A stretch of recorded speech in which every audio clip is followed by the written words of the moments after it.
back to my YouTube channel that is Sasti Vlogging with Prerna Bish। तो guys आज का actually मैं वापस से आ चुकी हूँ इस बुक को लेके अपने साथ, दैट इज़ मिशन परिचारिका 2.0। एंड मुझे ना इसके स्टार्टिंग पेजेस में ही कुछ इम्पॉर्टेंट थिंग्स मिली जो मुझे लगा कि मुझे आप लोगों के साथ शेयर करनी चाहिए एंड ये कहीं ना कहीं आप लोगों की हेल्प ज़रूर करेगा। इन्होंने फ्यू वैल्यूएबल टिप्स दी हैं जो कहीं ना कहीं आपके हर कॉम्पिटिटिव मतलब ऑलमोस्ट हर कॉम्पिटिटिव एग्जाम में हेल्प करेगा। तो ये टिप्स मुझे लगा कि मुझे आप लोगों के साथ शेयर करना चाहिए। So let's start the video. तो आज का हमारा टॉपिक रहेगा how to make strategy and plan. How to make strategy and plan. First of all, you should make a plan or a strategy for your study.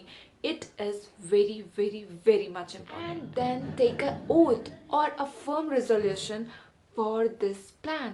क्योंकि plan बनाना, strategy बनाना ही enough नहीं है। You should follow it. You should implement. समझ रहे हो ना मेरी बात? आपने अगर स्ट्रैटेजी प्लान बनाया है, सबसे पहले आपका क्या काम है? स्ट्रैटेजी बनाना है, एक प्लान बनाना है। देन उसके बाद तुम्हें एक ओथ लेनी है, एक फर्म रेजोल्यूशन लेना है कि यस आप उस स्ट्रैटेजी को, उस प्लान को कंटिन्यूस बेस पे फॉलो करोगे। Are you getting it? क्योंकि remember, strategy is always more powerful than knowledge and talent. अगर आपकी स्ट्रैटेजी बेस्ट है, आपने बहुत अच्छी स्ट्रैटेजी बनाई है, आप मतलब ज़्यादा पावरफुल होंगे किन लोगों से? जिन पे नॉलेज है, जिन पे टैलेंट है। अगर आपकी स्ट्रैटेजी इतनी अच्छी हुई तो आप उन लोगों को भी मात दे सकते हो। तो कभी नहीं समझना है कि यू आर एवरेज स्टूडेंट या कुछ। अगर आपकी स्ट्रैटेजी बेस्ट है ना, you can beat any one, you can beat. ठीक है ना? It is not necessary the number of hours you are studying, rather then it is more important what you are studying. समझ रहे हो मेरी बात? ये मैटर नहीं करता कि आप कितना घंटा अपना स्टडी को दे रहे हैं, ये मैटर करता है कि आप किस चीज में अपने किन आवर्स को, किस टाइम को आप किस चीज में दे रहे हो। समझ रहे हो आप मेरी बात?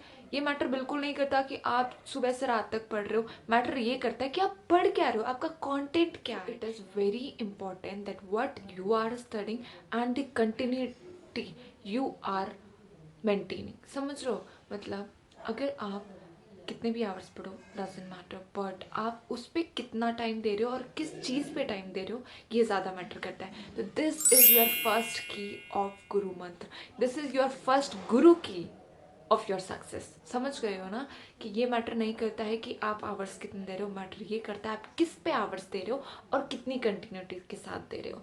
सो ये आपका था गुरु की, first guru key of your success. Next thing is which content you are studying. किस बुक से तुम पढ़ रहे हो, किस कोचिंग से तुम पढ़ रहे हो, किस एरिया से तुम पढ़ रहे हो, ये भी मैटर करता है। सो select good and authentic books जहाँ पर आपको सच में नॉलेज मिले। मैंने बहुत सारी वीडियो बनाई है कि आपको एज अ बिगनर कौन सी बुक्स पढ़नी है, एज अ प्रैक्टिस कौन सी बुक पढ़नी है, फॉर PYQs कौन सी बुक पढ़नी है। मैंने आपको सब कुछ बहुत ही अच्छे डिटेल्स में बहुत सारी वीडियोस में बता दिया, आप जाके चेक कर सकते। Now let's move to the fifth point. Whenever or wherever you read, make self notes and revision strategy at the same time। जब भी आप नोट्स बना रहे हो, जब भी आप पढ़ रहे हो, किसी भी चीज़ को पढ़ रहे हो, आपको उसी वक्त अपने सेल्फ नोट्स बनाना है। क्योंकि मैं ये मानती हूँ कि सेल्फ नोट सबसे पावरफुल वेपन है, आपकी स्ट्रैटेजी का सबसे पावरफुल की है, जिसको आप इम्प्लीमेंट करके अपने सक्सेस का लॉक खोल सकते हो। समझ रहे हो? तो ये आपका होगा second guru key of your success. तो फर्स्ट की मैंने आपको बता दी है, तो ये थी हमारी सेकेंड की, second guru key of your success. Move to the sixth point. Instead of mugging up the books, you should clear your concept. आपको उससे रटना नहीं है पेज पलट के। ये नहीं कि मैंने इतना पेज खत्म करने और कर दिया और उसका कुछ वो नहीं निकला। तो यार तुम्हें इस तरीके से पढ़ना है, तुम्हें मग अप नहीं करना है बुक्स को, तुम्हें कॉन्सेप्ट समझना है। आखिर वो तुम्हें बताना क्या चाह रहा है, आखिर उससे जो क्वेश्चन आएगा तुम उस पर अपने जो कॉन्सेप्ट है वो लगा पा रहे हो या नहीं लगा पा रहे हो। तो this is also very important. तो आपको कॉन्सेप्ट समझना है एंड डिस्कस करना है विथ योर फ्रेंड्स, क्योंकि डिस्कस करके आपके बहुत सारे डाउट क्लियर होते हैं। क्योंकि उनके भी कुछ थॉट्स होंगे, आपके कुछ थॉट्स होंगे।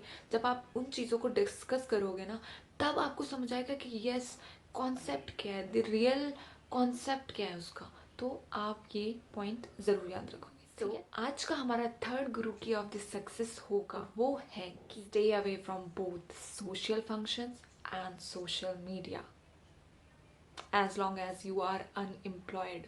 जब तक आप अनएम्प्लॉयड हो, जब तक आप नर्सिंग ऑफिसर नहीं बन जाते, तब तक आपको सोशल मीडिया से दूर रहना है।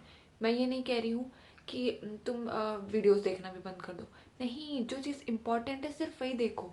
एक बार नर्सिंग ऑफिसर बन जाओगे ना, उसके बाद जितना रील स्क्रॉल करना है सब कर लेना, जितनी वीडियोस देखनी है सब कर लेना, जितना घूमना है, जितना इंस्टाग्राम पोस्ट करनी है सब कर लेना। बस जब तक आप अनएम्प्लॉयड हो ना, और जब तक आप नर्सिंग ऑफिसर नहीं बन जाते, तब तक आपको सोशल मीडिया से दूर रहना है। देखो यही लास्ट की गुरु की ऑफ सक्सेस है। तो it is very important. I hope आप लोग इसमें अपना पूरा पूरा 101% इन पॉइंट्स पे ज़रूर ध्यान दोगे एंड मुझे कमेंट में ज़रूर बताओगे कि ये गुरु की ऑफ सक्सेस आपके लिए हेल्पफुल है या नहीं। So all the very best aspirants and love you all.